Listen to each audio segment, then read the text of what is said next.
this is what I've created for you. I just created the UI so that we could save half hour in class. So try clicking on either the CS project file or the .sln file and they should work. The CS project is definitely working, right? So I'll kind of clip this so that you can see it. So just to remind you, there will be a small in-class assignment at the end, not necessarily, remember we couldn't do it last week, so we still have to cover that up. I'm just trying to finish my lesson first so that worst come worst, we'll take it home and submit it in an hour or so. How many of you are free for an hour after this class?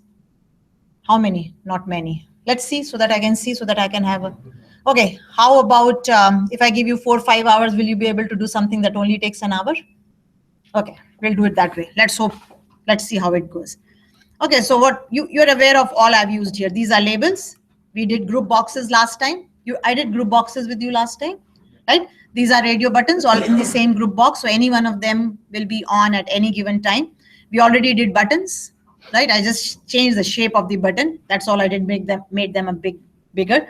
We already did text boxes. We already did how to associate labels with text boxes. And if you don't remember, view the tab order, please.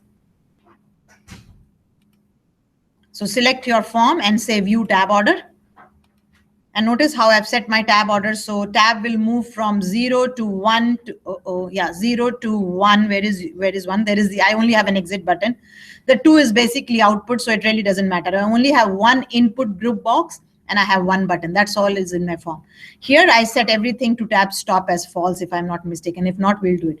Notice this, how the, and again inside I said 0.1, 0, 0.1, 0.2, and then I set it as I wanted the tab to move. So inside a group box, you will see points. It will be 0.1, 0.2, right? That's how it works. So notice how the tab index property of this text box immediately follows the tab index value of the label. That's how I connect them. Keep that in mind. The value should be greater, and greater is I'm always safe by going next. That way I don't have to bother about anything else. So this is how my tab will go. Okay, so to show you, so right now, this is all it is doing, nothing, except it will come up. I hopefully remembered to put it in center screen. Maximize button is not operational. Form border style is fixed. And notice how it's going from here to here to here, here and here, and then the exit. And that's exactly how I want it. The tab order has been set. Alt Q should work. Anytime you do an Alt Q, it will come to this, and that's what I want. I want Alt Q to work. Everything else will work automatically. Radio buttons, short keys work. Yes. Why do you have 2 buttons with the C on them? Well, Alt C. Oh, thank you. We'll have to change it. Can't have 2 with the same shorthand key, right? Cannot. So yes, we cannot. So we'll change it. Definitely, we have to change it. Otherwise, it's useless. So since do we have an L somewhere else? I can do a clear. Cappuccino, espresso, latte. Okay, let's make it L then. Thanks for bringing that out. Please change it to L. Can't have 2 with the same shorthand key. Cannot, logically cannot. How can 2 shorthand keys work the same way? So please change that to L. Hopefully I've remembered to change these text. What are these labels? No, they are text boxes. And these text boxes, I haven't renamed them, so we'll have to rename them. Okay, so let's go one by one. Quantity text box has been oh no. Okay, so rename. Good. At least we can do something together. This is not important. I can leave it at label 3. Okay, so let's start. Following the convention, I've given you something else in the assignment, but again, we'll follow what we have been doing. I'm going to use a text box and let's call it text box quantity. So please change names now. Okay, we can't work without it. Okay, so that's 1. I've called it text quantity. Let's go to the checkbox. Remember we said CHK, and let's call it takeout. Takeout will just give you extra tax. That's it. That's all it does. Come to your radio buttons, please. What did we do for radio buttons? RDO. Did we do RDO? Because we couldn't find it, right? RDO. Oh, that's a big name. I'm going with the names that's on them. Cappuccino. Espresso.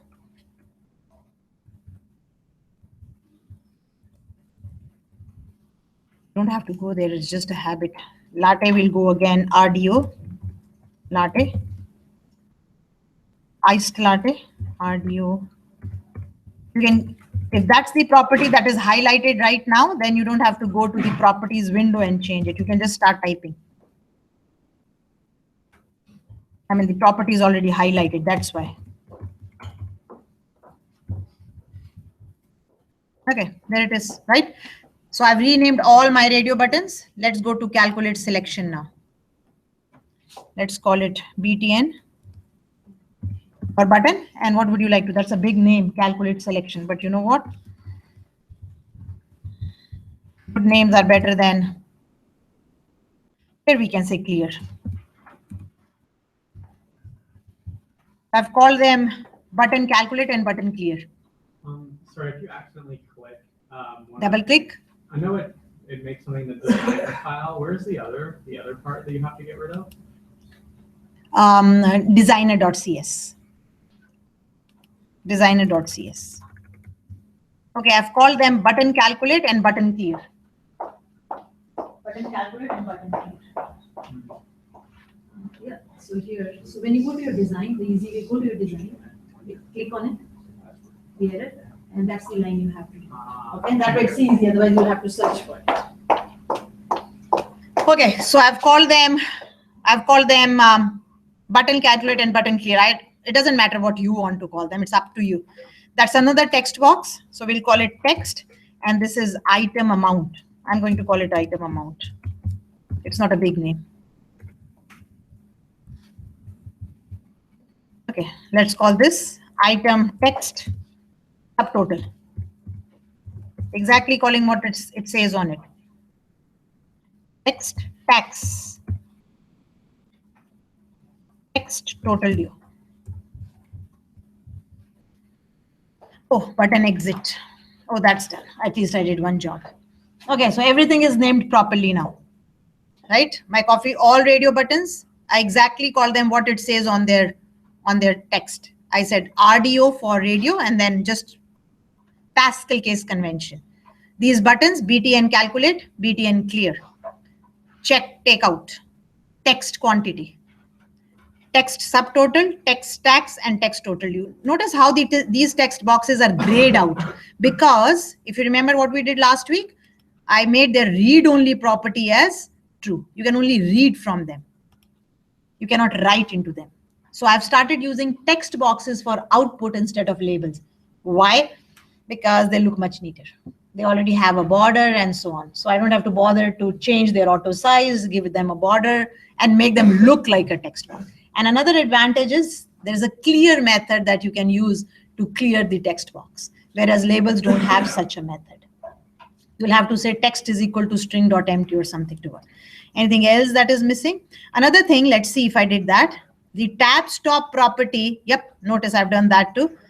I've made the tab stop property of all these read-only text boxes to false. The tab will not stop on them. We don't want tab to stop on output boxes. Like tabs should only stop on inputs.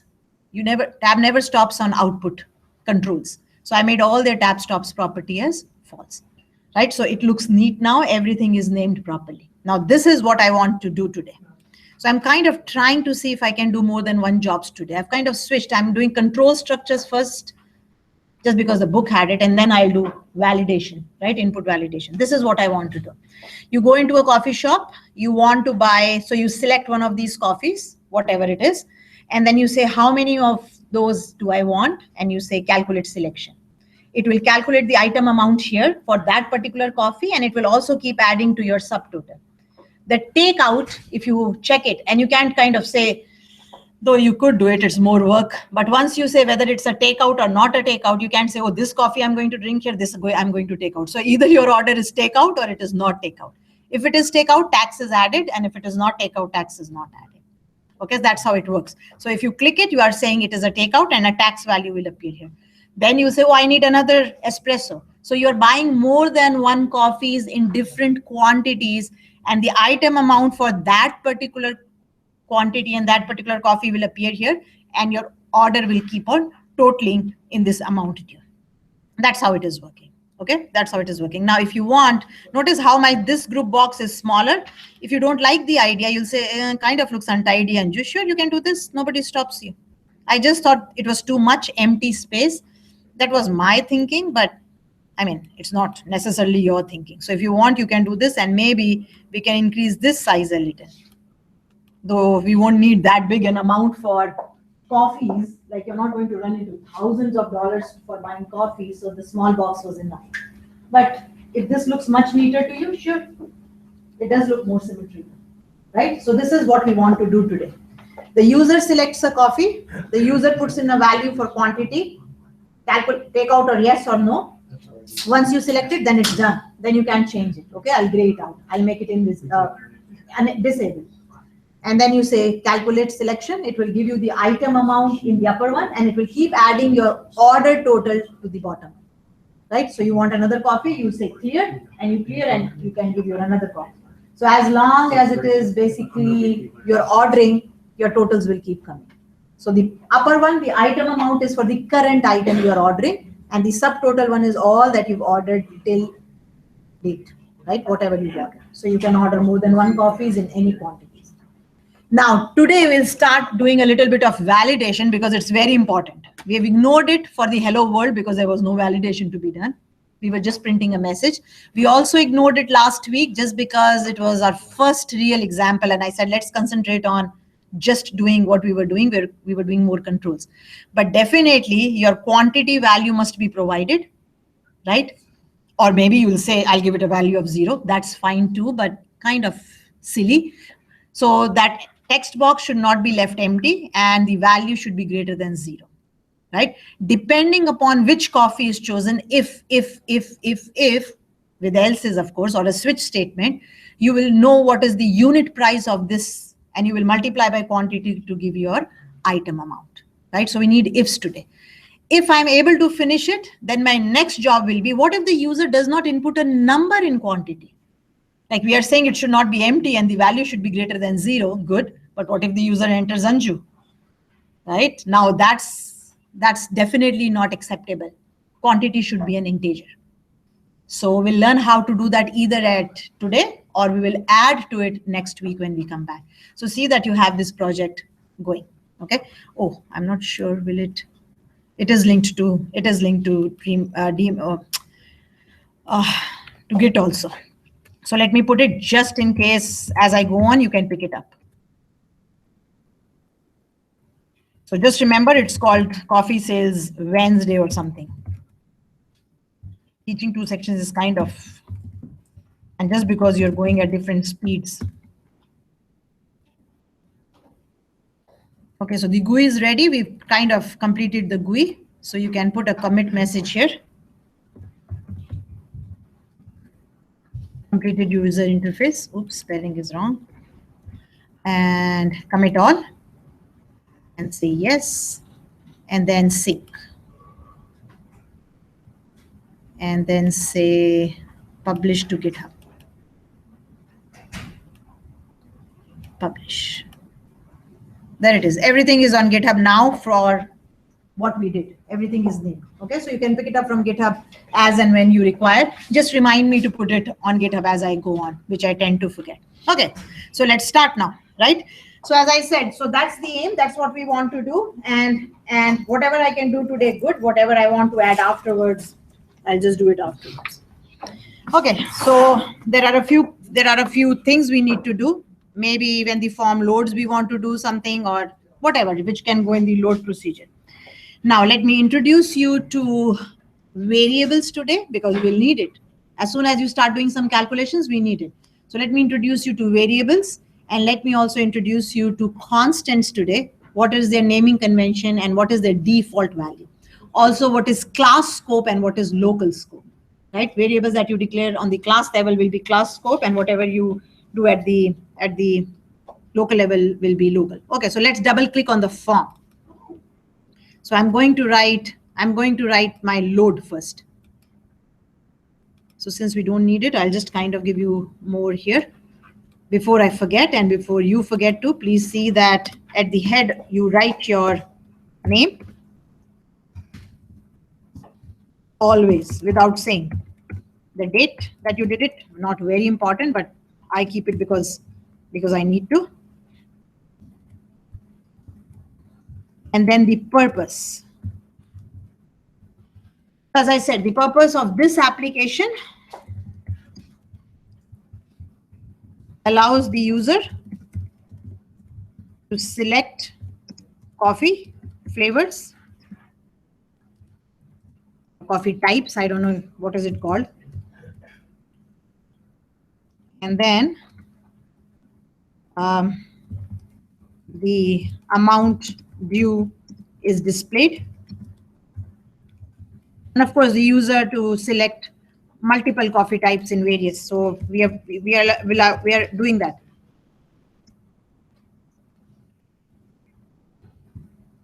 In various quantities. So we will do a little bit of validation today, not a lot. And there you are, right? So please see that you always have a proper purpose at the head. So the purpose is not assignment 1 or assignment 2 or week 4, is what your application is doing. So I said this application allows the user to select multiple coffee type in various quantities, right? And the amount due is displayed. The amount owed or dispute, whatever it is. Okay, so let's start with the load procedure, the load event handler. So remember, what is this method? What is this event handler? This event handler takes place or is executed. The code in it is executed when you load the form, when you run the application. And if there is nothing, then you don't need it, right? Then you don't need it. You don't have to. So I double clicked on it because I wanted to come to my code, and this was the safest way. If I don't have to do anything, I won't. But if I have to, I will put it in here, and you can always delete it afterwards. Right, now let's see how variables are declared and how you use them. Okay, so notice here is where your class definition starts. Anything that you declare at the class level, right, it belongs to the class, can be used by any of the methods or event handlers in the class. It has class scope. We all know it from Java too. So anything that you put, you don't put it in a method, you don't put it in an event handler. We haven't done methods yet. We are only doing event handlers for now, but you could create your own methods, and maybe I'll do a small today just to show it to you. Anything that you don't put inside, you don't declare inside a method or an event handler becomes class scope. Okay, so let's see what variables do I need. And they're also called, for your information, they're called module level. That's the term. Instead of class, they're called module level. So you will need some module level variables, and we will need some module level constants today. Okay, so let's see what we need. And again, you may not always start right. You'll say, oh, let me declare everything at class level. And maybe then when you start writing your code, you say that doesn't need to be class level. I can put it in my local method, which we can do afterwards. Just because I've done it before, I know that where to place things. Okay, now keeping with the rules or the norms of object-oriented programming, data is private and methods are public, right? So you always hide the data from the outside world, and you allow the outside world to work with methods or whatever you create, right? So it depends. Though it's not a rule, it's a convention. So I'll stick to convention when I need to, and when I need to be different, I'll do that. But sticking to the convention is what I'll do. I'm going to declare, maybe you haven't seen it before, I'm going to declare a radio button object. I'm going to declare a radio button object. Why? Because I want to see which of the coffees was selected by the user, right? So if I need to know which coffee was selected, remember those controls are radio buttons, right? So those radio buttons, that radio button, which one was selected, I'm going to put in this variable called selected radio button. By convention, name of variables use camel case convention, right? So that's camel case. So I've said selected, oops, R is capital, radio button, right? Now, by default, if you don't initialize it to anything, an object is initialized to null. A class, a module level variable is initialized to null. So if you want to put that for your comments, you don't have to. So you can just leave it like this, or you could say if equal to null, we can say objects are initialized to null by default. Only for class level variables. I'm not talking local. Local is different. Locals have garbage, right? So module level variables are initialized to, if it is a number, to 0. if it is a Boolean to false, if it is an object to null. Though C# has this, and I'll show you in one of the PowerPoints, you can even assign a null value, which you cannot do in Java, for example, to a variable of type integer, for example. You can do it, right? There is a way. All you have to do is you say the type and you put a question mark. So I'll show you the syntax. It's in one of the PowerPoint slides, chapter 4 or 5, I forget, but I can show it to you. For now, I'm just telling you that by default, module level variables do get a default value. And for object, radio button is a class. So I've created an object called selected radio button, and its value has been automatically initialized to null. Numeric variables are given a value of 0 unless you use that syntax, which is a little different. So maybe, just so that I can open it for you, so that you see, like I haven't seen it in Java, so it was different, right? It was new. I think it was 4. So these PowerPoint slides are up on Blackboard for you, okay? So here are the types, just so that you know. The types that are available in C#. And this is their net type. .NET means if you could use either, you could use this or this. If you use the net type, then it is across the platform. That means you can use it in F# also, and C# also, and Visual Basic also. So if you want to do that, I'm sticking to C#, and here are the types that are available. There is a byte, there is a signed byte, there is a short, there is an unsigned short, int, unsigned int, and so on. So, and hopefully you know what these data types are. What type of data do you want to save? Is it an integer or a real number? What type of box do you need? Are you working with small numbers? Are you working with big numbers, right? So these are the types that are available. So you have double, you have decimal, both of them are available. So float, double, and decimal are 3 flavors of real in C#. So you have 3 flavors. In Java, you had 2, float and double. Here you have a float. It's of size 4 bytes, a non-integer number with approximately 7 significant digits, 7 after the decimal. Double, it takes 8 bytes and it has 14 significant digits. Decimal is a non-integer with up to 28 significant digits. So it's bigger in size, right? That can represent values up to 7.9228 into 10. It's not 1028, it's 10 to the power of 28. So there's a typo there. It's not 1028, it's 10 to the power of 28, which is a huge number, right? It's a huge number. And then there is the character, which is taking 2 bytes for Unicode. And then there is the Boolean, which is taking 1 byte. So here are the types for C#. And hopefully you're familiar with from others, but I'll still do it. So I was trying to show you that value that you can declare. I mean, it was different from what I've seen in other languages. And so I will bring it to your attention. So please take some time to read through these slides. They don't take a lot of time. Believe me, they don't. An hour will do. So we'll do all this. I'll cover all this today. And that's my aim. Except that if I can show you.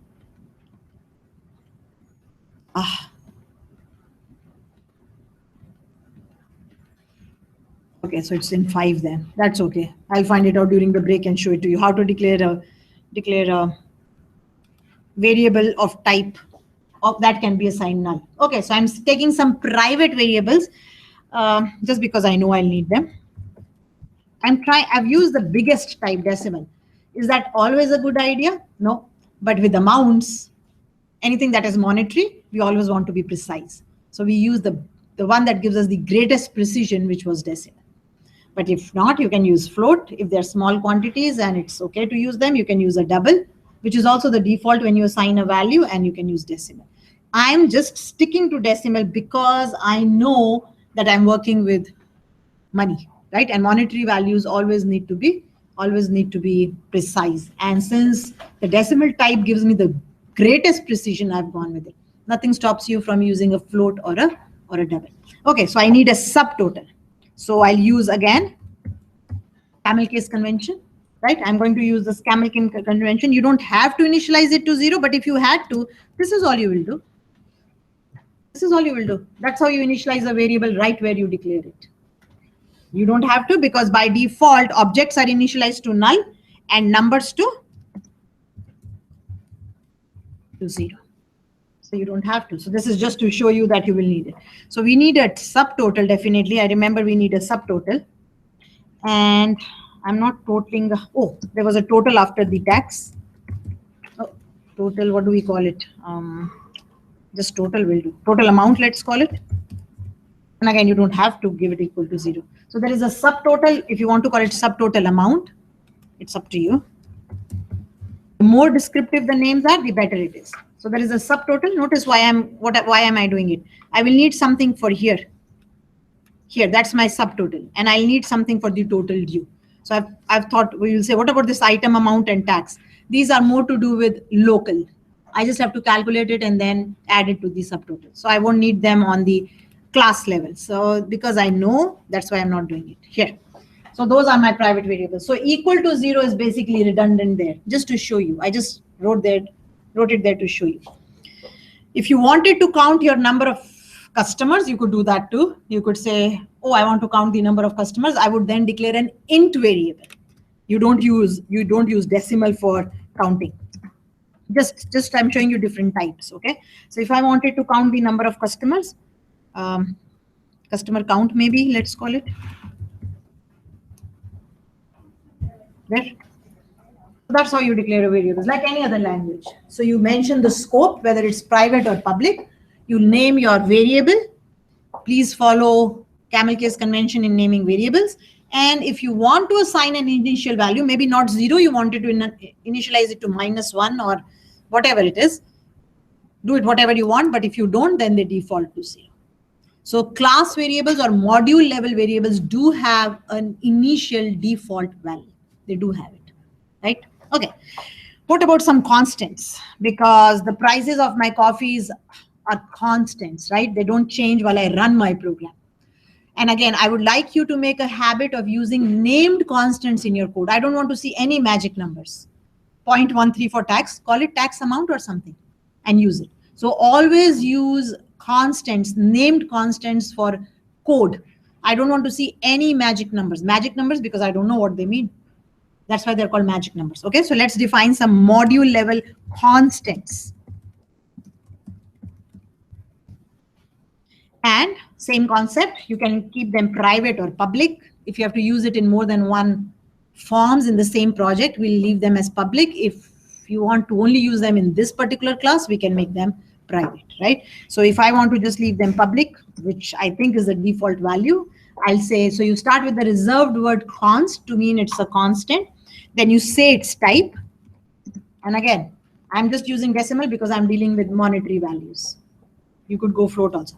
And now the convention of naming constants is Pascal case. So variables are camel case and constants are Pascal case. Okay, so the tax rate that I was talking about.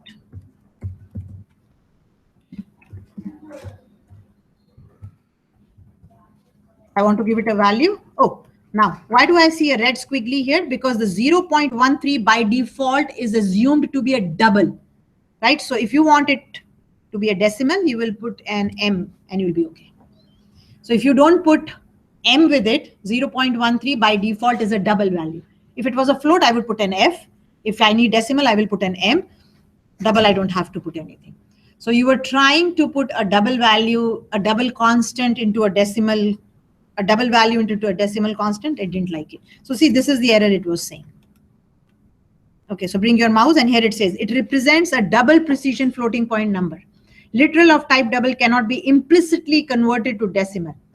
So it won't, automatically it won't. You'll have to convert it. I could have put a conversion in front of it, but you know what? It's a constant. Why should I do it? I'll just put an M with it. But I could always cast it into a decimal. Yes? Sorry, what does the M do when you do that? M is the letter that you put with a constant to convert it into a decimal. So 0.13 M represents a decimal 0.13. Without the M, it represents a 0.13 double, right? So to human beings never kind of go that way. I mean, for us, 0.13 is 0.13, but with programming languages, capital M or small m, both will do. Okay, so that's my tax rate. So the use of a constant, 1, it gets a name, 2, readability, and 3, flexibility. Readability means wherever I see this tax rate, I know we are talking about a tax rate.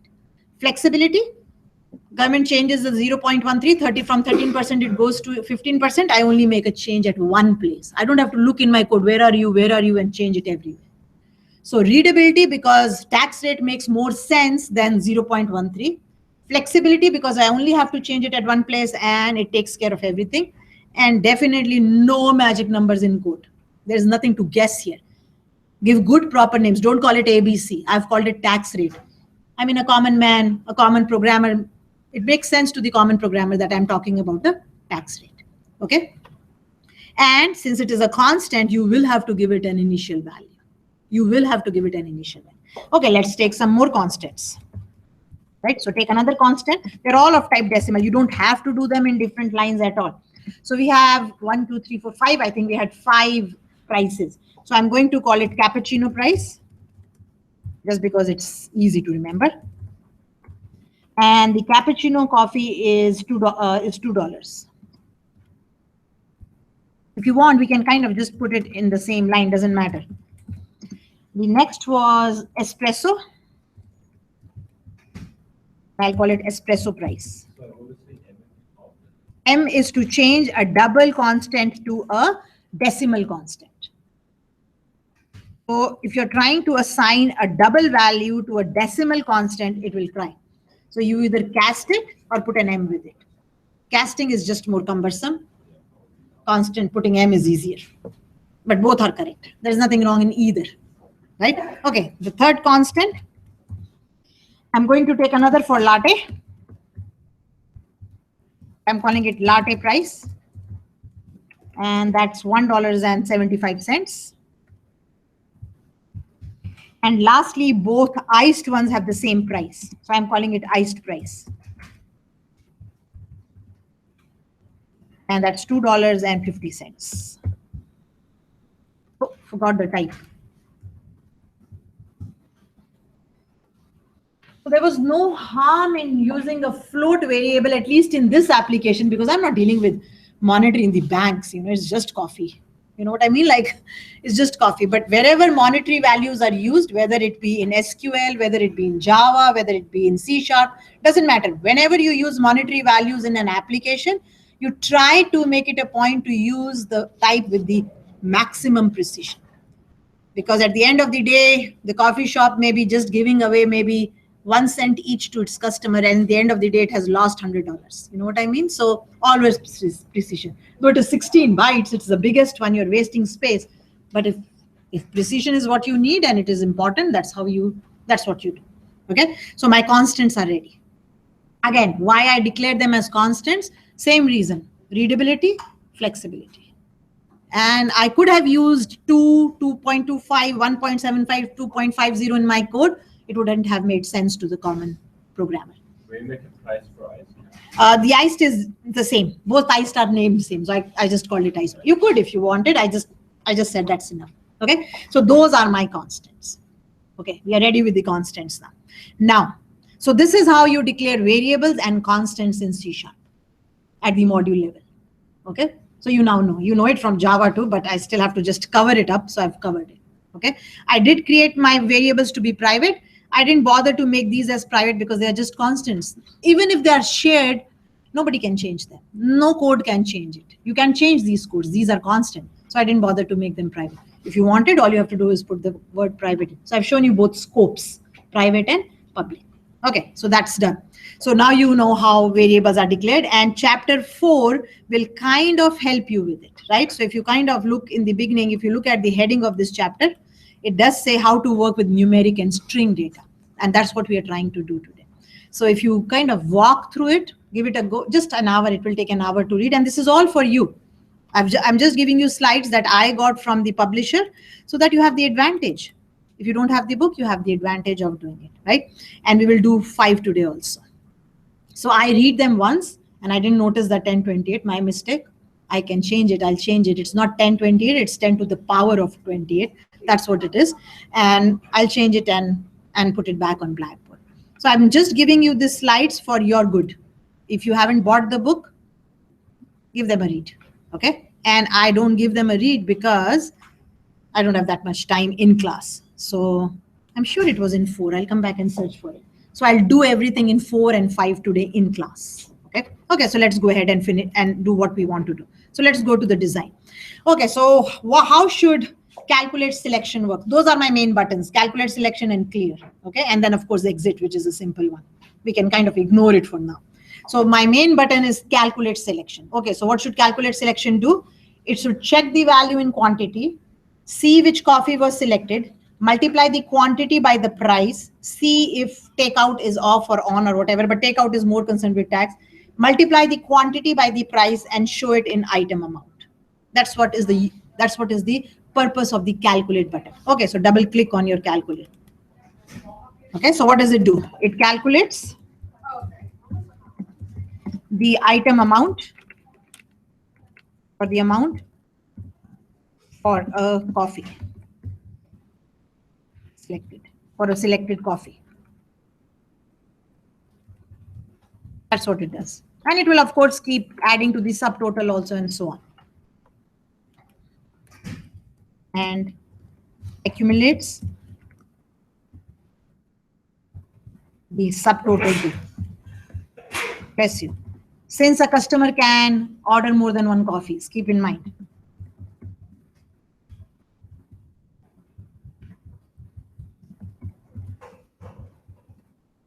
I'm just putting it in different lines so that you can see it. You don't have to. Okay, thank you.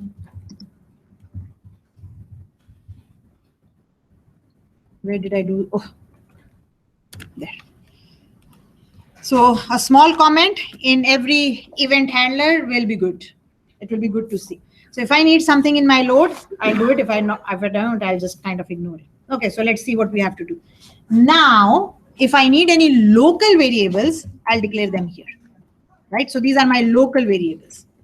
They have a local scope. They do not have a default value. Just so that you know. Cannot have a scope. You cannot create a public or a private local variable. You cannot. They cannot have a access specifier or scope specifier. Cannot. They're just local variables. You cannot put private or public in front of them.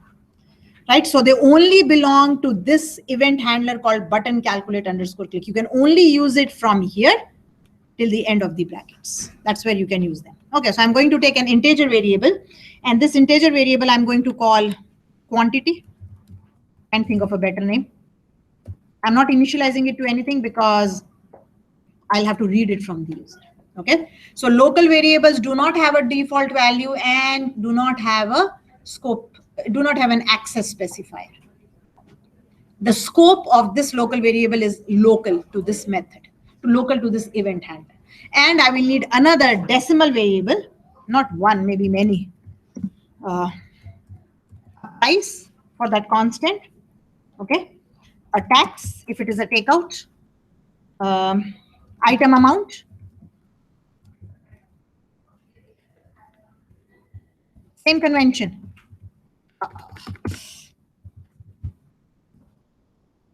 So you have to think for a while which variables should be local and which variables should be class variables. Why did I put the subtotal and grand total outside? Because they belong. Maybe I won't even, I was thinking of summary. Maybe I won't. If I don't, I'll just move them to local. So kind of when I was doing it, I thought, you know what, subtotal and total are more to do with the whole form, not only with calculate. If I was showing summary information, but I didn't put a summary button. So maybe I can move it inside this method also. I could. We'll see. But you have to keep in mind, and marks will always be associated with it. Are you declaring the right type of variables where you need to declare them? So if they are local, please don't declare them globally. If you need global variables, declare them globally. Okay, so you have to think. Don't just say things work. I want you to think like efficient programmers. So I'm thinking if you don't need summary, I may have to move. At that point of time, I was thinking, oh, subtotal and grand total are kind of there, but that's okay. So you will take the quantity, multiply by price. Tax will be assigned a value if it is a takeout, and item amount is quantity into price. Right? And what will this price have? It will have the price of the coffee that you've selected. So I'll show you how to work with it. Okay, now let's do a few things. The first thing I'm going to do is I'm going to check if you've given me something in the quantity text box. It was called text quantity. Its text value is not equal to. So you've provided me a value. So you can write it either way. You can write a not equal to here, and you can do whatever you want afterwards, or whatever works for you, however your brain works.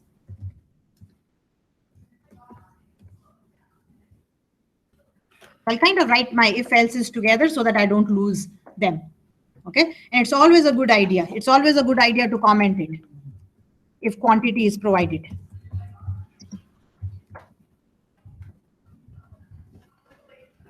Right, so that way you'll know what's going on. Okay, so if text quantity, if the text is not equal to blank, that's what I'm saying. You can always compare it with string empty. We've already done that, I think, in a previous example. You can also use the string empty constant, whatever makes sense to you. Right? You can also do it this way. So you're saying it's not empty. There is something in it. Then do this, else do this. Now, else what do you want to do? Give an error message to the user? What else? Right? Give an error message to the user. So let's give an error message to the user, not on the console. I don't want to put it on the console because I'm creating a Windows form application. I don't want the user to kind of jump from the form to the console and see where the error is coming. I'm going to show it in a message box. We'll use the easiest way. I mean, there are many overloads. Right? Notice there are 21 overloads of this method. What is an overloaded method? An overloaded method means it can take different parameters. It may be taking no parameters, which it doesn't. It may be taking 1 parameters, 2, 3, 4, 5 corners. There are 21 overloads of this method. And you can be quite creative with it. You can give your own icons, you can give your own title bar, you can give your own buttons. There are so many ways that you can do it. I'll use the simplest today. So I want to show an error message to the user, right? I want to show an error message to the user, and I want an OK button for it. So as I said, it depends upon what you want to do. So we'll say something like, please enter the number of coffees needed, or just say number of coffees, right? Notice as soon as I start typing, it has said, oh, you are using this one. Displays a message box with specified text. Notice how it is using one of the methods. It has one parameter, string text, and it says that's the one you are using. So if that's okay, that's fine. But suppose it's always a good idea. Okay, maybe I'll show you one at a time. Then you will maybe appreciate it. Right? For now, I'm only using this one. Let's see the default nature of a message box. As I said, you can be very creative. Okay, let's try to run it. I haven't done a lot, but yes. Wouldn't that do the opposite of what you're looking for? If it is not empty, I want to do some job, but if it is empty, I want to show the message to the user. Okay. Right? Make sense?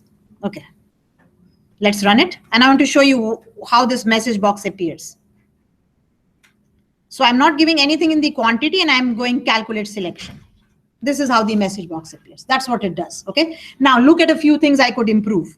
I don't have a title here. Notice there is no title. It's always a good idea to say something like input error or input missing, something like that. I can always give a title. I have an OK button, which looks fine. You don't need any other button. I mean, you don't need a yes or a no or a cancel. So button is okay.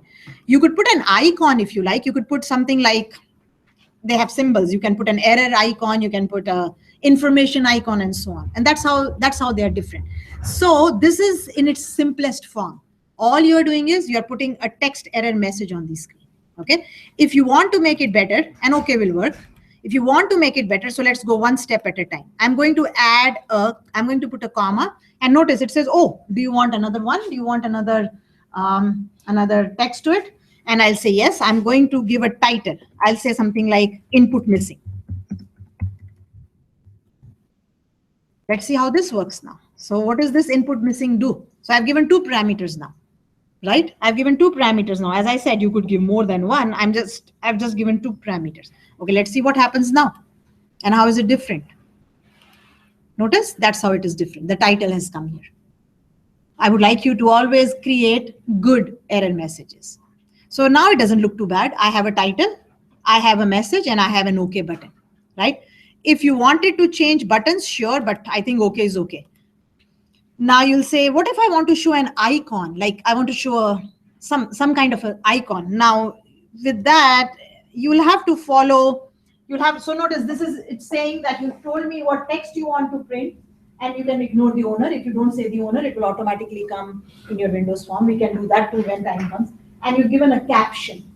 You've given a caption. If now you want to use more, you'll have to just go in a particular sequence. So I'm going to say message box buttons dot OK. And that's the default also. You'll say, so why are you changing it? Because if I have to add the icon, I have to do it in this order. Right? I have to do it in this order. And lastly, I want to add, and the buttons are called icon, something icon. Oh, there it is. See, it will help you that this is your next. And now you have these icons. If you want to say asterisk, error, exclamation, a hand, information, question mark, stop, warning, you can use these icons. So this is an information. So maybe I'll use information. You could use error also. It is an error also. So use error and see how does it look. Now let's see how it looks. So I had to give this OK because the sequence is important. I cannot give the icon without the OK, without the button selection. I mean, it's just how it is. So we went from a simple box to a box that has a caption, that has an icon, and that has the OK button. So that's how you improve your message boxes. And we will learn more about them. Okay, we'll learn more about them. We'll change buttons from OK to yes, no. We can change a different icon. I mean, more things. But that's what it is. Do you understand what a message box is then? Okay. So you are doing a show method. Okay. So that's taken care of it. Now let's come in. Yes, it is not empty. My next job is if the quantity that is provided, right? So now what is this quantity? Now this text that you're providing, is text. Anything that you put in a text box is a string. But I want to use it as a number, right? So I'm going to change it into a number. How do you change it into a number? There are a few ways you can change it into a number. You can parse it. You can use the convert method also. There are various ways of doing it, right? So we'll do the parse. I'm just fond of parse, nothing else, but you could do it anyway. So I'm going to use the parse method. There is a try parse. We'll talk about it maybe next week, okay? I'm going to parse it. And as I said, there is the parse method. There is also a convert. There's a class called convert, and then you say what you want to convert to, right? I use the parse more than I use convert, so this is more familiar to me. So I'm saying, okay, parse. What do you want to parse? You want to parse whatever you've put inside the text box. Now, though I'm not checking it, what if you didn't give an integer? What if you gave a text? Then of course this is going to say, oops, I cannot do it. And I'll show you. So we'll learn that. Okay, now, if your quantity is greater than 0, only then does it make sense. I mean, how can you ask for a negative quantity?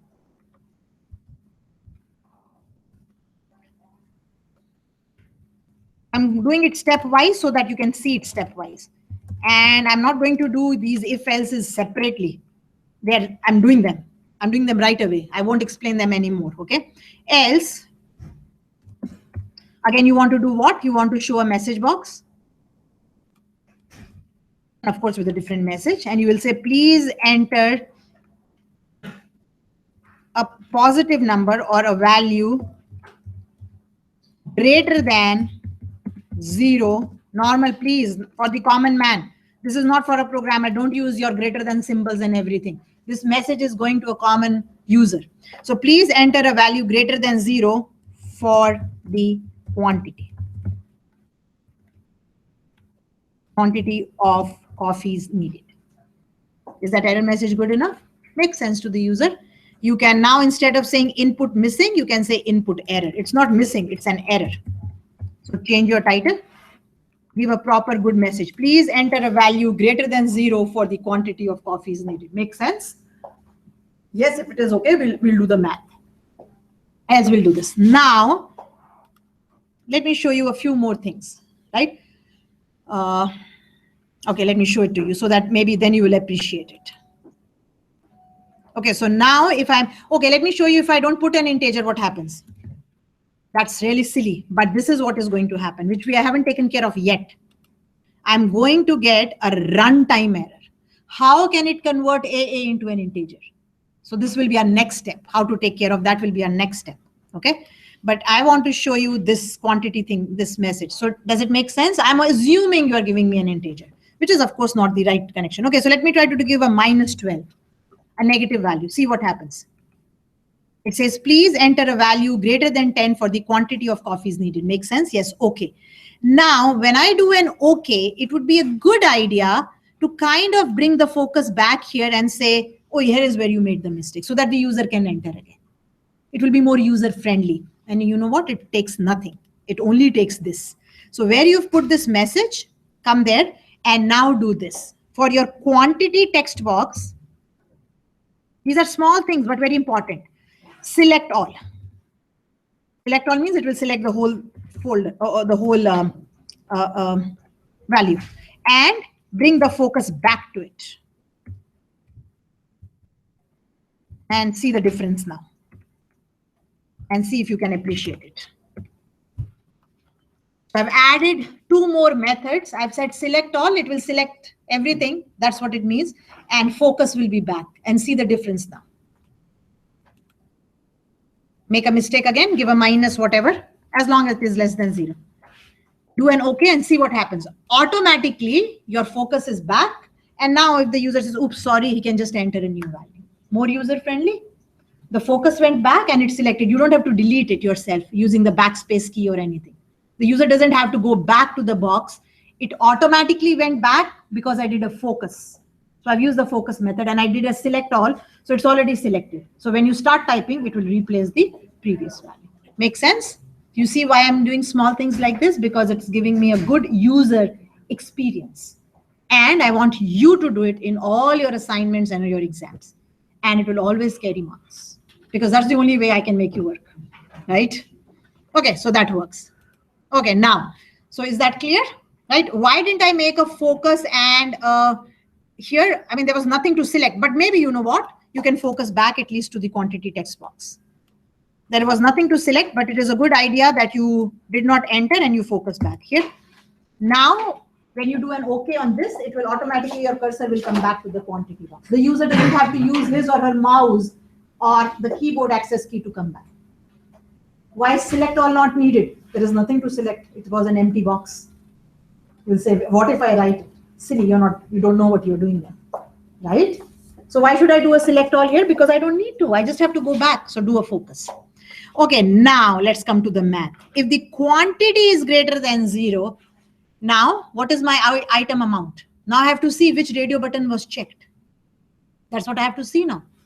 Once I know which radio button was checked, then I'll say, oh, okay. So if you can use an if else if you like, or you can use a switch statement. Both will work. So let's do an if else first, just because like I'll show you both. It's no big deal. Okay, now. Okay, now see, did the user select a radio button? What if he didn't select it? Then you want to again say, please select a coffee, right? So let's see if the user selected a radio button. Now this is not very intuitive right now because it's not complete, but kind of.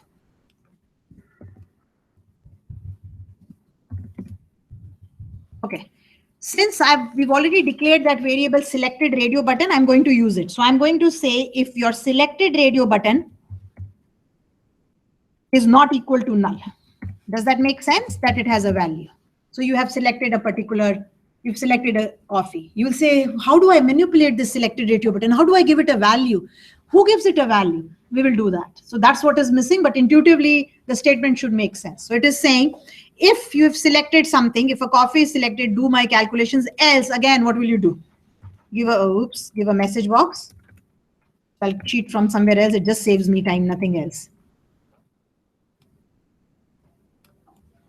And what do you want to say to the user now? Please select a coffee. That's what you want to say. So all your error messages, copying and cheating is fine from your own code. I don't know. Do you call them coffee flavors or do you call them coffee type? I don't know. Not that smart. And instead of saying input missing, you could say maybe coffee type missing. But it is an input, right? Coffee input missing, maybe you could say. There you could have said quantity missing. Whatever you like. It's still a missing input. Okay, so what have I done? I've said if something was selected, do this, else show a message box to the user. And if you like, you can bring the focus back to that group box. The disadvantage and the advantage, I'll tell you both. If you bring your focus back to this group box, automatically cappuccino will get selected. If you don't want to do it, don't worry about it. Don't do it. But if you do, and if you want to try, why not? What was this group box called? Did we have a name? If you don't, we'll need a name. Did this group box have a name? Oops, no. So let's give it a name. What do you want to call it? Group coffee? I'm going to call it group coffee. Right? I need a name because I want to focus back. I can try. Or you can say cappuccino radio button dot focus.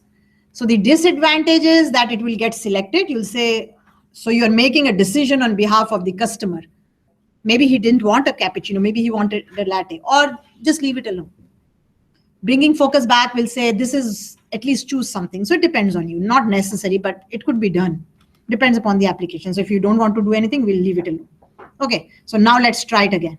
So basically now this is how it should work. So if I give a quantity as 1 and I say calculate selection, I get please select a coffee type. And again, instead of this error icon, you can always use an information icon, though information is, this is something is missing, right? Bless you. Okay, so does it make sense? I didn't get a focus back, so the user will have to come back and select here. If you got the focus back, it would click, it would automatically select cappuccino. You can try that if you want. Now, if everything is okay. So my quantity is provided, the quantity is greater than 0, the coffee has been selected. The takeout is not important. It's not input missing. I mean, you could add it, but to calculate the price, the item, I don't need takeout. Takeout is more important when I kind of calculate my subtotal. So I don't bother. If you didn't do a takeout, that's okay. If you want to, we'll add it. No big deal. Now what do I want to do? I want to see which radio button was selected. So this selected radio button will tell you which radio button was selected, which radio button. Remember its type was radio button. Now you have to do what? You have to see, was the cappuccino radio button selected, was whatever. How do we do that? Let me show you a switch statement just because I've shown you 2 ifs already. I'm going to do a switch statement. In the switch, I'm going to say, what is the name of my selected radio button? Remember, you have this property. You have this property at any given time. If you kind of, it will format it for you automatically, but if you want to format it yourself, you will find that under advanced, you have format document. Always see that your document is formatted before you give it to me. I don't want to put my head around reading your code. If the code is neat and clean and formatted properly, then I'm okay. Okay. So why is it showing a squiggly here? Because I haven't done this. There, that's my switch statement. So now I'm saying, so from your prior programming experience, you know what a switch is? A switch is an if-else. If this, else this, and so on. That's what a switch is, right? That's what switch says what? Which of these selections is true? And notice what am I doing? I'm going to choose the name of the radio button. You could use text if you like. The name is just easy. I'll show you why it is easy in a minute. I'm going to check the name of the radio button as to which name was selected. And just so that I don't have to type it myself, I'm going to say case. So that's the format of the switch statement. Switch, what are you checking and what are the cases? What does it combine? Okay, now if you remember and if you don't, just say radio. And that was my first one. Right, now why is it squiggly? Because this name has to come in double quotes. So the trick is, without typing it, first do it and then we'll kind of doesn't like something. Maybe it's not complete. That's what it doesn't like, but that's okay. So take your price and assign to it, and the constant was called something cappuccino, right? There it is, cappuccino price. Doesn't like that. I'll have to see what it is saying about the error. What doesn't it like? Represent text as a series, cannot control. Oh, okay, it's not that. The break is missing. That's okay. It's nothing to do with anything else. I'm thinking, why is it saying it? Okay, so I've assigned this to price and I make a break. Now it is okay. Okay, so same as Java. Anybody not familiar with the switch statement? Okay, so the switch statement does this. Switch is going to look at the value of the name property of your radio button. So you could do a switch on any string or any integer value, right? Suppose you're asking your semester number from the student, 1, 2, 3. It's an integer. You can check any value using the switch statement as long as it is a string or an integer. What is the case doing? This is what it is saying. If the name of the radio button is RDO cappuccino, that's the name we gave to our radio button, right? You're saying if the name of my button that you've selected is radio cappuccino, RDO cappuccino, take the value of that cappuccino price constant and put it in the price variable. If the name is RDO espresso, and just cheating, just so that I don't have to type. If the name is RDO espresso, then take the value of the constant called espresso price.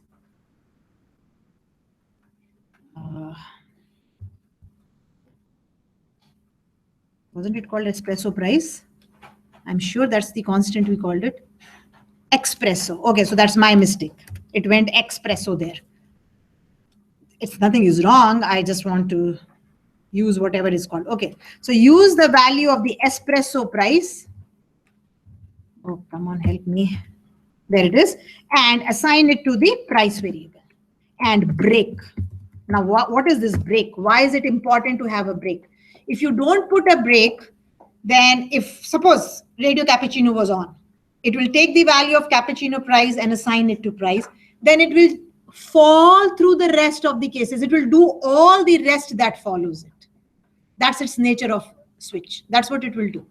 So if you want, you know what? Let me do this. If you want, I'll put the same, okay, let me complete it and then I'll put it as an if else. So switch is a more compact form of if else. So if I was saying if selected radio button name is equal to radio cappuccino, price is equal to cappuccino price, else if selected radio button name is equal to radio espresso, price is equal to espresso price, else, that's what I'm replacing it with. Some people like switch, they love it because it's more compact, and some people just hate it because every case must have a break statement.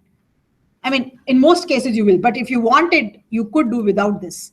What will it do now? For us, it won't work. What will it do now? It will check if it wants it. Syntactically, it wants it. But if this is what it would do, it would take the cappuccino price, put it in price. Since there is no break, it will automatically do the next one. It will take the espresso price and put it in price. So replace it, and then it will break. But that's what it does. So breaks are important. So we need to break, right? We break. If you don't want to, it's not a rule, but then you just have to be careful what we need. Okay, so now if the third radio button was radio iced cap, no, iced were the same prices. Let's take the latte. Let's take the latte. And what do I want to do with it? I want to take the price. I'll put my quotes afterwards.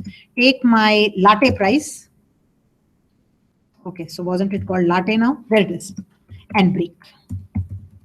And for the rest too, we have the same, and I'll show you. Now I'll show you since we are here.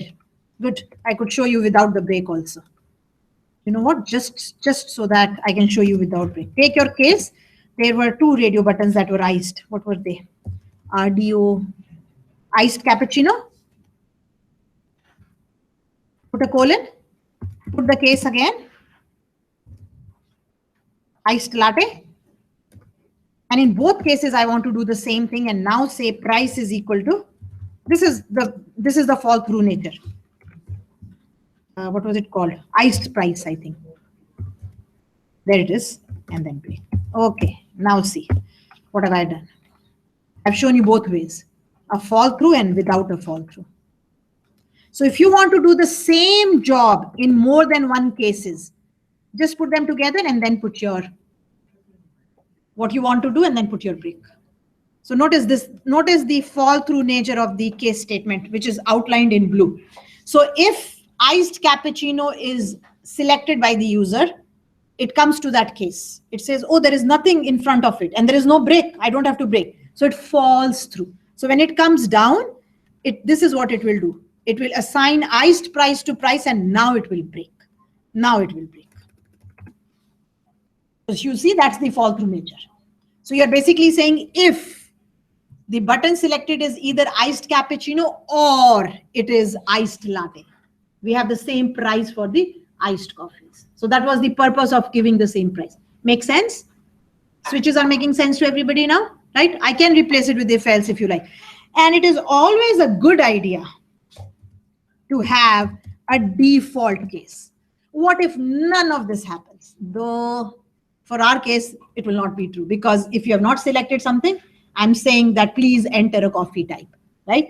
So you can always say, oh, what is the default? And it doesn't work for us, but maybe you will say, oh, I'm assuming you need a cappuccino. Foolish thing to assume, because the user should select the coffee they want, but you could do it. So maybe, though it's not, as I said, it's not a good idea for us, maybe you can say that my price decimal is 0. Like, very silly, but something to do. It's always a good idea. And then make a break. What am I? Okay, now every time I have to, there. For me, this will never happen. The default case will never happen in my case, because I always check that something is selected before I do the switch. For me, this is a useless case. But from a programmer point of view, it's always good to take care of what if. I've always said what if. So this will never occur for us, but that's one, I'm showing you the default case, and two, what will happen? Price will be taken as 0. So you'll say you didn't choose a coffee and you said quantity is 5. Here, your price is 0. You know what I mean? Like, that's what I've done. Though for me, it will never ever occur, because I have an if before I even start doing something. Okay, now who is this? If quantity is greater than 0. Oops. If quantity is greater than 0. So let's do. I forgot to put my. This is the switch. No, this is the if. That's what messes it up. If selected radio button. And it should highlight it. Let's see if it highlights it. That's not good.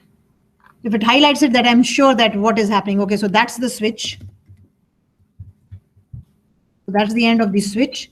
I like the bottom one. It's gonna. Yeah, and just which one is this one? Now this one, if quantity is provided. Okay, so that's working. If quantity is greater than 0.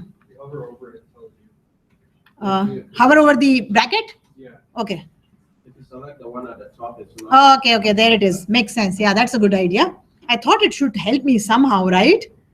So this is what it is. If coffee is selected, right?